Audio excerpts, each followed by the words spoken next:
Indonesia kalahkan Bahrain 1-0. So ini adalah rumusan tentang perlawanan ini. Untuk timnas Indonesia pula, abang seikhlasnya tumpang gembira. Selit sikit pasal negara jiran.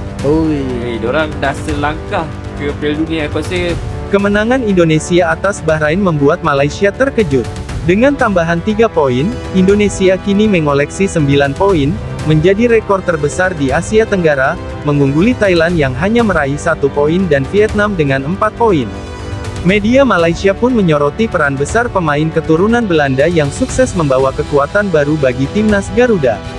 Melihat kesuksesan ini, Malaysia tak mau ketinggalan dan segera bergerak mencari pemain keturunan untuk memperkuat tim mereka. Indonesia bukan lagi di tahap Asia Tenggara, tapi di tahap seluruh Asia.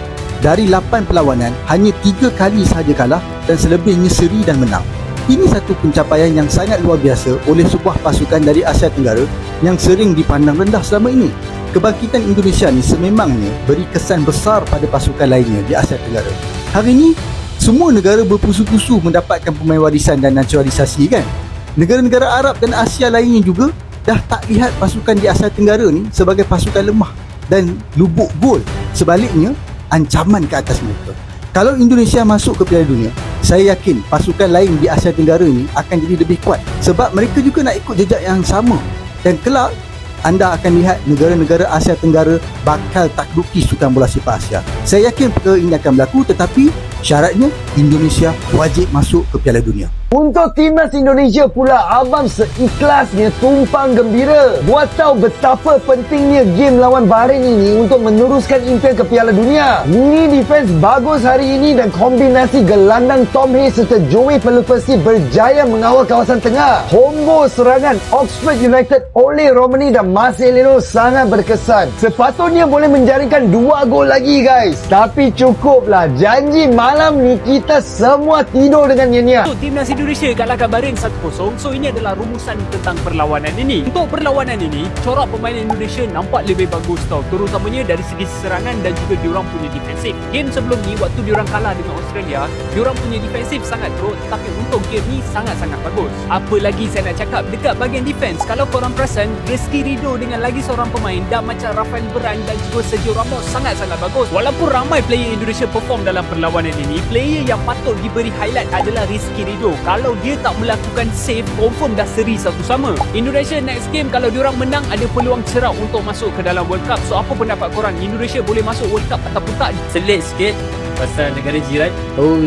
Diorang dah selangkah ke Piala Dunia. Aku rasa masih diorang lepas tewas 5-1 tu, diorang menghidupkan peluang kembali dengan menang dengan Bahrain 1-0. Sekarang ni diorang nombor 4 selaku dia 9 mata, dan untuk pasukan Asia Tenggara ini adalah pencapaian terbaik pasukan Asia Tenggara. Sebelum ni Thailand ada. Thailand aku rasa pun dapat 1 mata je. Vietnam pun pernah capai, itu pun dapat 3 mata di bawah era Pak Hang Seo, tapi di Indonesia dia pecahkan rekod 9 mata.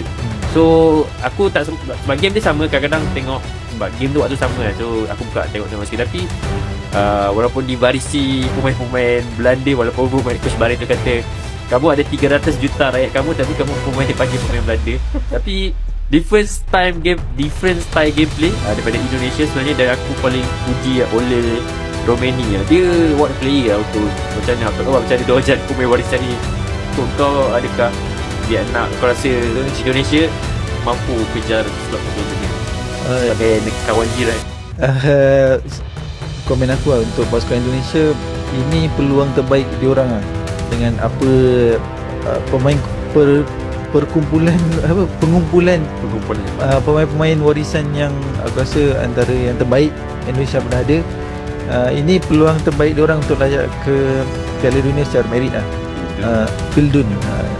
Sebab sekarang ni tak silap Jepun negara Asia pertama yang layak. Jadi